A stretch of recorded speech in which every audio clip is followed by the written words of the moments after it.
Hello friends, பாருங்கள் சுண்டக்காய். நான் எங்கள் மாமாவுடைய தோட்டத்தில் போய் பறிச்சிட்டு வந்தேன் சுண்டக்காவை. நாங்கள் சுண்டக்காய் வாரத்தில் 2 நாள் மினிமம் யூஸ் பண்ணிக்கிறோம். இது பார்த்திங்கன்னா சிகப்பு தண்டுக்கீரை. இந்த தண்டுக்கீரை பார்க்குறதுக்கு பிளாஸ்டிக் கீரை மாதிரி இருக்குது. அந்த தண்டும் ரொம்ப ஹார்டாக இருக்குது. ஸோ இது பொரியலுக்கு சாப்பிட்டா எங்களுக்கு பிடிக்கல. அதனால் நாங்கள் வந்து இதை கடையிலான்னு இருக்கோம்.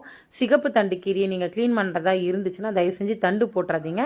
டேஸ்ட்டு ரொம்ப சப்புன்னு இருக்குது. ஸோ அதுக்கு மேலே வெறும் இலையை மட்டும் அதை நான் காட்டுறேன் பாருங்கள்.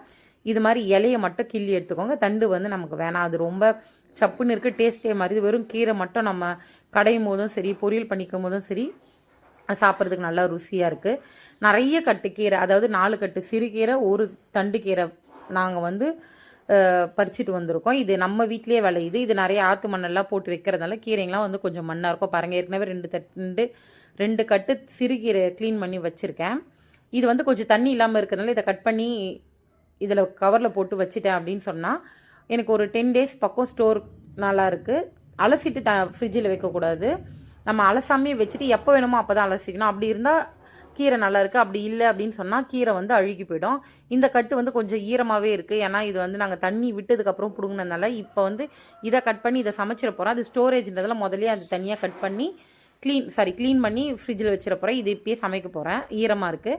சிகப்பு தண்டு கீரை பாருங்கள், இதில் வந்து ஓட்டையாக இருக்குது அப்படின்னு சொல்லிட்டு நம்ம இதை இக்னோர் பண்ணக்கூடாது. ஓட்டையாக இருக்குது அப்படின்னா அது பூச்சி அடிச்சிருக்கு.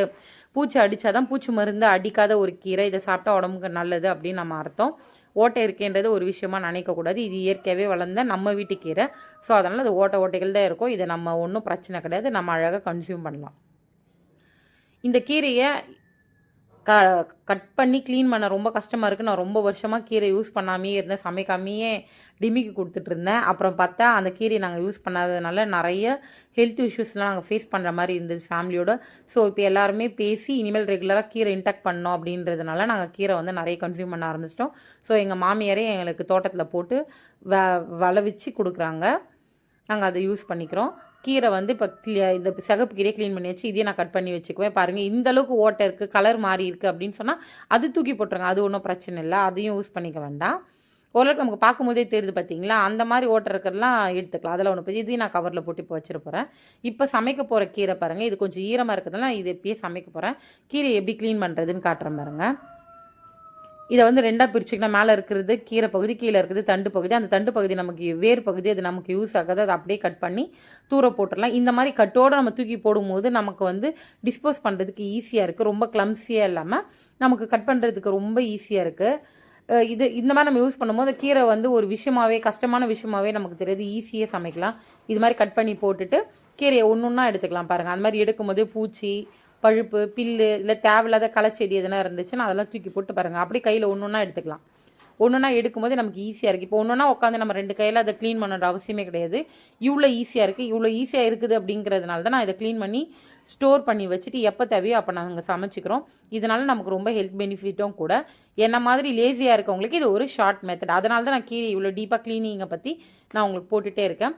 அது மட்டும் இல்லாமல் ஒரு வாட்டியும் நம்ம ஃப்ரெஷ்ஷாக காஞ்ச மிளகா, வேர்க்கடலாம் வறுக்காமல் நிறைய காஞ்ச மிளகா வறுத்து சில்லி ஃப்ளேக்ஸ் மாதிரி மாற்றி டப்பாவில் போட்டு ஃப்ரிட்ஜில் வச்சுக்கலாம். நிறைய வேர்க்கலையை வறுத்து தோல் உரிச்சிட்டு அதையும் நல்லா குறைன்னு மிக்சியில் போட்டு ஃப்ரிட்ஜில் வச்சு ஸ்டோர் பண்ணிக்கலாம். நமக்கு எப்போ கீரை வேணுமோ அப்போ ஃப்ரிட்ஜில் க்ளீன் பண்ணி வச்சுருக்கிறத எடுத்து நல்லா தண்ணியில் ஒரு 4லேருந்து 5 தடவை மண்ணு போகிற அளவுக்கு அலசி நொறுங்க கட் பண்ணி வச்சுட்டு கடாயை வச்சு எண்ணெய் ஊற்றிட்டு நொறுங்க வச்சுருக்க இந்த கீரையை போட்டு ஒரு 10 பல்லு பூண்டு மட்டும் நல்லா நசுக்கி அதில் போட்டுட்டு வதக்கிட்டு தேவையான உப்பு போட்டுட்டு இறக்கிறதுக்கு முன்னாடி அந்த நம்ம அரைச்சி வச்சுருக்க சில்லி ஃப்ளேக்ஸ் ரெடிமேடாகவே அதில் போட்டுடலாம்.